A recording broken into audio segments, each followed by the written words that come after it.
Welcome to my channel गपशप with DLD। चलिए हम आज फिर उस कहानी को आगे बढ़ाते हैं। कल की अवतरण, द बिगनिंग ऑफ न्यू युग। जैसा कि हमने पिछले पार्ट में देखा था कि लुम्बिनी के जो राजा सोमेश्वर होते हैं उनकी वो काफ़ी ज़्यादा वृद्ध हो जाते हैं, तो उनकी इच्छा होती है कि उनका जो बेटा है प्रताप उस देश का राजा बन जाए। और उस देश का राजा बनने के लिए जो कंडीशन होती है कि प्रताप को शादी करना पड़ेगा। प्रताप की शादी हो जाती है और प्रताप का एक जो क्लोज फ्रेंड होता है शिवा, जो एक सिख की लड़की से शादी लव करता है, उससे शादी करना चाहता है जैसी। और प्रताप जो है शिवा की का हेल्प करता है और शिवा की शादी जैसी से करवा देता है। दोनों मिलके उस गांव में जो एक शेर को कैप्चर करने के लिए जो गांव के लोग को परेशान करते हैं उसके लिए जाते हैं और दोनों जो है उस शेर को कैप्चर कर लेते हैं। अब इससे आगे की कहानी देखते हैं। उन शेर को तो दोनों कैप्चर कर लेते हैं, लेकिन उस शेर से युद्ध के दौरान शिवा जो है कुछ जख्मी हो जाता है। शिवा और प्रताप वापस आते हैं। शिवा की तबीयत जो है खराब हो जाती है। वैद्य आके शिवा के इलाज करना शुरू करते हैं, बट शिवा के स्वास्थ्य में किसी प्रकार का कोई असर नहीं होता और दिन ब दिन स्वास्थ्य बिगड़ता ही जाता है। वैद्य आके प्रताप को इन्फॉर्म करता है कि अब जो है शिवा कुछ दिनों का ही मेहमान है, शिवा नहीं बच पाएगा। प्रताप बहुत दुखी हो जाता है और शिवा से मिलने जाता है। शिवा अपने ज़िंदगी के लास्ट क्षणों में रहता है। शिवा को भी लग जाता है कि वो नहीं बचेगा। प्रताप और प्रताप की वाइफ भी जाती हैं यशु शिवा से मिलने के लिए। वहाँ प्रताप जो है अपने दोस्त से बोलता है कि यार मैं तो अब चले जाऊँगा, लेकिन मुझे जैसी की बहुत चिंता है। प्रताप जो है वो बोलता है तुम चिंता मत करो यार, मैं हूँ ना, तुम ऐसी बात क्यों करते हो। शिवा बोलता है कि जो सच्चा है यार उसको तो निगलेक्ट नहीं किया जा सकता, मैं बस कुछ पलों का मेहमान हूँ। यदि तुम मेरा दोस्त हो तो यार एक काम करोगे। प्रताप बोलता है यार तुम्हारे लिए तो जान भी मेरा हाजिर है, तुम बोलो तो सही। यार शिवा बोलता है यार मुझे नहीं लगता है कि तुम मेरा काम कर पाओगे, मैं भाभी से ही प्रॉमिस लेता हूँ। यशु भी सामने रहती है।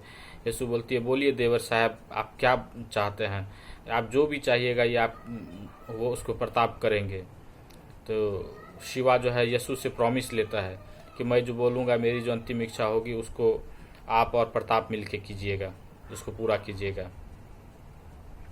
यशु जो है और यशु और प्रताप जो दोनों प्रॉमिस कर देते हैं शिवा को कि ठीक है दोस्त, जो भी तुम्हारी अंतिम इच्छा है उसको हम दोनों मिलके पूरा करेंगे।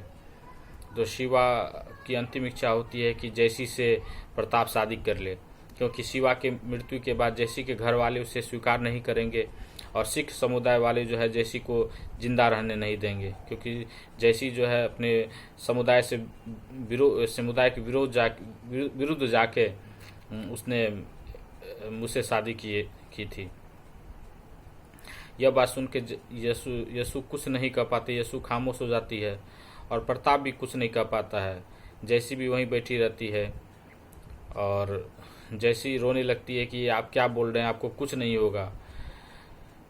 और शिवा बोलता है प्रताप और यशु से कि तुम हमको प्रॉमिस दो कि तुम इससे शादी कर लोगे। और शिवा प्रताप और यशु का हाथ लिए अपने हाथों में लिया रहता है और प्रताप का हाथ लेके वो जैसी के हाथ में दे देता है और इतना कहते कहते शिवा की मृत्यु हो जाती है। शिवा की मृत्यु के बाद जैसा कि प्रताप और यशु प्रॉमिस किए थे शिवा से कि जैसी से शादी करेंगे, प्रताप की शादी जैसी से हो जाती है। कुछ दिनों के बाद है जैसी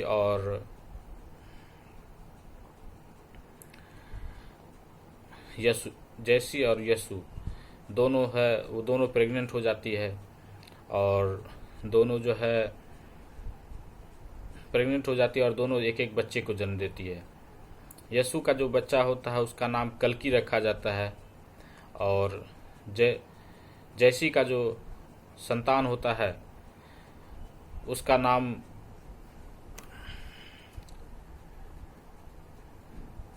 शिवा शिवा की निशानी को ध्यान में रखते हुए उसका नाम शिवाय रखा जाता है। तो यशु का पुत्र कल्कि हो जाता है और जयसी का पुत्र शिवाय हो जाता है। दोनों में बहुत दिनों का अंतर नहीं होता, दोनों में कुछ दिनों का अंतर होता है। अब चलिए हम इस कहानी को लेके फिर चलते हैं अपने आर्या देश की ओर। उधर आर्या देश में नारायण दत्त जी का स्वास्थ्य बहुत ही गड़बड़ होता है और वह पूरी तरह बेड रेस्ट पे आ जाते हैं। जनरल इलेक्शन होता है। जनरल इलेक्शन में प्रताप को पूरा फुल मेजोरिटी के साथ जीतता है, क्योंकि हिंदू और मुस्लिम दोनों का वोट उनको मिलता है। मुस्लिम की तरफ से बुखारा पूरी तरह अपनी कम्युनिटी का वोट दिलवाता है और हिंदू की तरफ से इसको ऑलरेडी इसका वोटिंग था, क्योंकि ये नारायण दत्त जी तिवारी भी हिंदू थे और वासुदेव की भी शादी हिंदू ही लड़की से हुई थी जो बहुत ही धनी था। इलेक्शन में जितना पैसे का एक्सपेंसेस होता है, खर्च होता है, उसमें से बहुत ही ज़्यादा सुगंधा के पापा भी खर्च करते हैं और इस तरह से प्रताप जो है पूरे मेजोरिटी के साथ प्रधानमंत्री के लिए चयनित होता है और प्रधानमंत्री बन जाता है। इस तरह से बहुत ही अच्छा शासन चलता रहता है वासुदेव का। वासुदेव भी अपने पिता की तरह ही बहुत अच्छा पॉलिटिशियन, बहुत ही अच्छा प्राइम मिनिस्टर होता है। गरीबों के लिए बहुत सारी पॉलिसी को लाता है। हेल्थ गरीबों के हेल्थ के लिए, बच्चों के एडुकेशन के लिए वो बहुत सारा पॉलिसी वगैरह लेके आता है और उसको इम्प्लीमेंट भी करता है। वो अपने पूरे गांव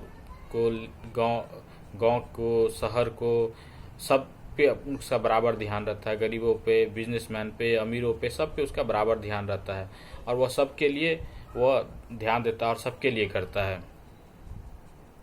इस तरह से वासुदेव का नाम काफ़ी ज़्यादा फैल जाता है कि बहुत ही अच्छा चीफ प्राइम मिनिस्टर है। कुछ दिनों में नारायण दत्त जी की स्थिति बहुत खराब हो जाती है और उनका देहांत हो जाता है। अब जो है वासुदेव को ही सब कुछ देखना पड़ता है, क्योंकि अब उनके पिताजी भी नहीं रहते हैं। इधर वासुदेव की जो दो पत्नियां थी, सुगंधा और हीना, दोनों प्रेग्नेंट हो जाती है और दोनों को एक एक पुत्र होता है। सुगंधा को जो पुत्र होता है उसका नाम रुद्रा रखा जाता है और हीना को जो पुत्र होता है उसका नाम काजीर रखा जाता है।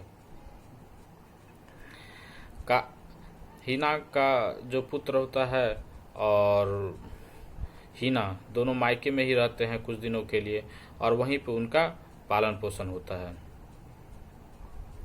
काजीर का जो चचेरा मामा होता है वह काजीर से काफ़ी ज़्यादा प्यार करता है और काजीर को वही पालन पोषण करता है। और इधर नारायण दत्त की जो पत्नी होती है, वासुदेव की जो माँ होती है, वह काफ़ी ज़्यादा वृद्ध हो जाती है, तो उसके लिए भी दो बच्चों को पालना मुश्किल हो जाता है। और सुगंधा जो है वो अपने मायके नहीं जाती है, वो यहीं रहना पसंद करती है, क्योंकि वो वासुदेव के कामकाज में हाथ भी बटाती है। पिताजी के जाने के बाद वासुदेव भी काफ़ी अकेला हो जाता है और काफ़ी ज़्यादा काम का बोझ बढ़ जाता है। तो सुगंधा जो है उसको कामकाज में हाथ बटाती है, तो सुगंधा यहीं रह जाती है और सुगंधा जो अपने बच्चे को यहीं पालती है और वो अपने मायके नहीं जाती है। काजीर जो है अपने नाना के घर पलता है, जहाँ उसके चचेरे मामा जो होते हैं जो उसको बहुत ही प्यार करते हैं और उस पर काफ़ी ज़्यादा ध्यान देते हैं। जो उसका चचेरा मामा होता है उसको हमेशा नारायण दत्त की फैमिली कभी भी अच्छी नहीं लगती है और उसको हमेशा इस बात का गुस्सा होता है कि वासुदेव से हीना की शादी क्यों करवाए। वो कभी भी ये स्वीकार नहीं करता है कि हीना जो है उससे प्यार करती थी, इस कारण से बुखारा जो है वह अपने बेटी के प्यार के कारण से वासुदेव की शादी हीना से करवाते हैं। उसको हमेशा इस बात से गुस्सा होता है और दुख होता है, तकलीफ रहता है। ये एक रंजिश रहता है जो उसके दिल में हमेशा खटकता रहता है। क्योंकि वह हिना से भी उतना ही ज़्यादा प्यार करता था। वह हालांकि था चचेरा भाई, बट वह बहुत ही ज़्यादा, उसको भी कोई बहन नहीं थी। वह हिना को ही बचपन से अपने बहन मानता था और उसको बहुत ही ज़्यादा प्यार करता था। और जब उसकी शादी वासुदेव से हो जाती है तो यह बात उसको बर्दाश्त नहीं होता है, क्योंकि वह सोचता था कि हिना की शादी वो उसकी कम्युनिटी में हो जाए, क्योंकि वह हिंदू मुस्लिम का काफ़ी ज़्यादा उसके अंदर एक फीलिंग थी कि वो अपने जो कम्युनिटी के लोग हैं उसको अपनी ही कम्युनिटी में शादी होनी चाहिए। शादी के टाइम में वो शादी के टाइम में वो सऊदी चला गया, तो वो यहाँ नहीं था, इस कारण से वो शादी का अपोज नहीं कर पाया। जब शादी हो गई उसके बाद आया तो अब वो कुछ कर भी नहीं पाता था, लेकिन उसके दिमाग में हमेशा एक साजिश होती रहती है कि वो जो उनका भांजा है काजी, उसको राजगद्दी मिले। जो सुगंधा का बेटा है रुद्रा, उसको राजगद्दी नहीं मिले। रुद्रा बड़ा बेटा होता है वासुदेव का, लेकिन रुद्रा को राजगद्दी नहीं मिले। जो रुद्रा को राजगद्दी मिल जाता है तो फिर से हिंदू का शासन हो जाएगा। और यदि मेरा भांजा काजिर यदि राजा बनता है, काजिर को यदि राजगद्दी मिलता है, काजिर यदि प्राइम मिनिस्टर बन जाता है, पार्टी का प्रेसिडेंट हो जाता है, तो इस देश पे मुस्लिमों का शासन हो जाएगा। यह बात उसके दिमाग में रहता है और वह बचपन से ही काजिर को वैसे ही शिक्षा देना शुरू कर देता है। और एक अंदर दोनों वासुदेव की जो पत्नी होती है सुगंधा, और उसका जो पुत्र होता है रुद्रा, उसके दिमाग में हमेशा उसके लिए जहर भरता रहता है कि वो लोग तुम्हारे नहीं है, उसके कारण, उन लोग के कारण से ही तुम लोग इतना तकलीफ में हो। तुमको दूसरे नज़र से देखा जाता है, तुमको दूसरा पुत्र की तरह देखा जाता है, और उसके रहते तुम कभी भी पार्टी का प्रेसिडेंट नहीं बन सकते हो और न ही तुम प्राइम मिनिस्टर बन सकते हो। अब इस कहानी का नेक्स्ट पार्ट आगे की कहानी नेक्स्ट पार्ट में देखेंगे क्या होता है काजिर और रुद्रा की कहानी। Thank you for watching. If you like my stories please subscribe and wait for the next part of this story. Thank you.